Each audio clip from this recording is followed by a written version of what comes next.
আয় কে কে খাবি পেটিস আয়। বাহ, পেটিস তো খুব মজা হয়েছে। মাইক্রো ওভেন থাকলে এরকম মজার পেটিস বানানো যায়। আরে না, মাইক্রো ওভেনে বানাইনি, গ্যাসের ওভেনে বানাইছি। তোরাও বানাবি আয়, খুব সহজভাবে পেটিস বানাইছি। তাহলে চল দেখাই দি তোদের কীভাবে কীভাবে সহজভাবে গ্যাসের ওভেনে পেটিস বানানো যায়। ঘরে থাকা সব উপকরণ দিয়েই পেটিস বানানো যাবে।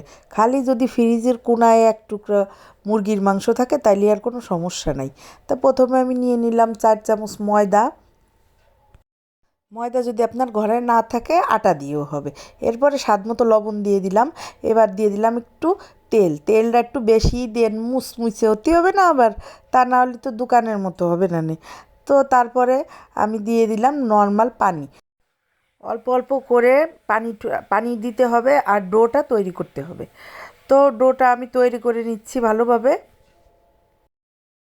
আমার শরীরে যত জোর আছে তাই দিয়ে কিলেইয়ে চড়াইয়ে ঘুষাইয়ে ডোটা ভালোভাবে আমি তৈরি করে নিয়ে এবার আমি একটা ভিজা কাপড় দিয়ে কিছুক্ষণের জন্য ডোটা ঢেকে রেখে দিলাম।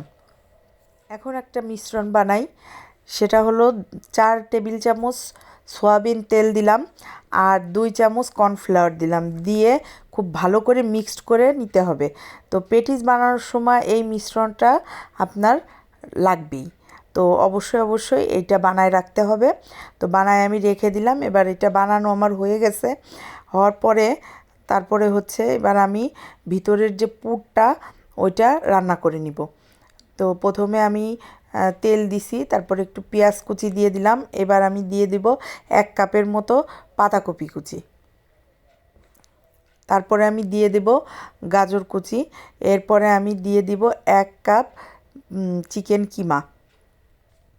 দেওয়ার পরে ভালো করে একটু নেড়ে চেড়ে নিয়ে এরপরে আস্তে আস্তে করে আমি মশলাগুলো দিয়ে দিচ্ছি।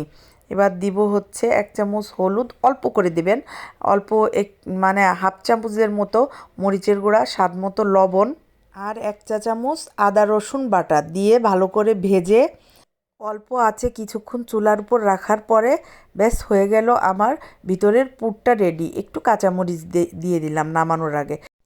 এদিকে ডোটা আমার রেডি হয়ে গেছে। এখন আমি আরও কিছুক্ষণ একটু মথে নিছি।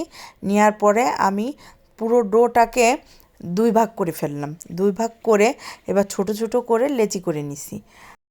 এবার পাতলা করে একটা রুটি বেলে নিতে হবে। আপনি এখানে ময়দার গুঁড়াও দিতে পারেন অথবা কর্নফ্লাওয়ারও দিতে পারেন, ঠিক আছে। আমার রুটি কিন্তু বেশি গোল হয় না, তো আমি ট্রাই করতেছি। যাই হোক, না হলেও সমস্যা নাই, কারণ হচ্ছে পরে আপনি কেটে সাইজ করে নিতে পারবেন, ঠিক আছে। তো দেখেন আমার রুটি কিন্তু অনেক পাতলা হয়েছে, বোঝা যাচ্ছে কি না জানি না।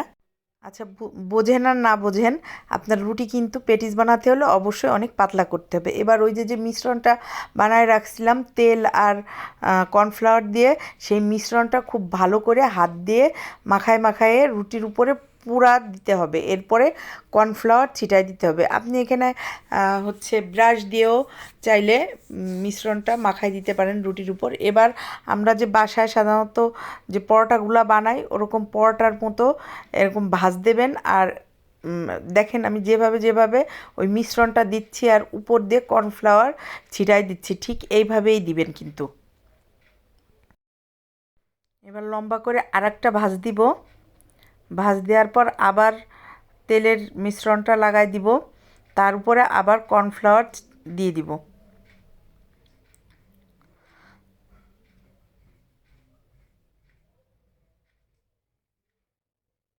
এরপরে রোলটা কিভাবে করতেছি একটু ভালোভাবে দেখে নিন। কর্নফ্লাওয়ারটা ভালো করেই ছিটাই দিবেন। দেখেন রোলটা কিভাবে করছি, খুবই সোজা। দেখে হয়তো মনে হবে যে অনেক কঠিন, কিন্তু আপনি 2-3 বার একটু টেনে টেনে দেখবেন, দেখবেন যে অনেক সোজা। এবার দুই পাশের মুখ দুইটা এভাবে আস্তে করে কেটে দিবেন। বেশি যেন চাপ লাগে না, হালকা করে মুখের কাছে কেটে দিবেন। লেচির উপর হালকা কর্নফ্লাওয়ার দিয়ে হাত দিয়ে আলতো করে চেপে তারপরে ছোট্ট একটা রুটি বানাই নিব।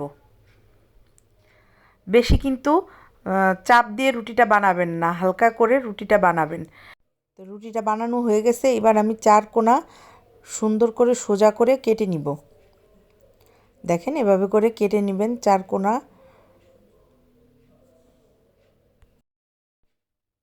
আমার কাটা হয়ে গেছে, এখন আমি ভিতরের পুরটা দিয়ে দেব।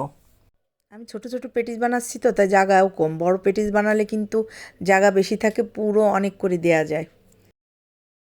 তো যেখানে পুর দিছি এর চারিপাশ দিয়ে পানি দিয়ে দিতে হবে যাতে মুখগুলা লেগে যায়, কিন্তু মুখের কাছে কিন্তু দিবেন না। পেটিসের যে মুখটা, এটা ভালো করে শোনেন, যে মুখগুলা আছে এই মুখের কাছে কিন্তু পানি দেবেন না, ওর থেকে সরে সরে পানি দিবেন। দেখেন আমি যেখানে চেপে ধরতেছি ওইখানে আপনারা সবাই পানি দিয়ে তারপরে এটা লাগাই দেবেন, কারণ আপনি যদি মুখের কাছে দেন তাহলে কিন্তু ওই মুখগুলো খুলবেও না আর আপনার পেটিসের মতো হবে না, ঠিক আছে? এজন্য দিবেন এইভাবে। দেখেন আমি সবগুলো পেটিস বানাই নিছি। তো এবার আমি ভেজে দেখাবো আপনাদের, যে দেখেন কেমন হয়। এই যে দেখেন তেলটা গরম হয়েছে, তো আমি এক একটা করে দিয়ে দিচ্ছি। প্রথমে আমি 3টা দিছি, এরপরে একটু ভাজার পর আর একটু জায়গা হলে আর একটা দিয়ে দেবো। আমাদের বাচ্চারা আসলে এখন প্রতিনিয়তই এই সব খাবার খেতে চায়। তো আপনি যদি একটু কষ্ট করে বাসায় এগুলো বানান তাহলে দেখবেন যে বাচ্চাদের আপনি স্বাস্থ্যসম্মত খাবারটা দিতে পারবেন, কারণ দোকানের খাবার তো স্বাস্থ্যসম্মত না, সেটা তো আমরা সবাই জানি।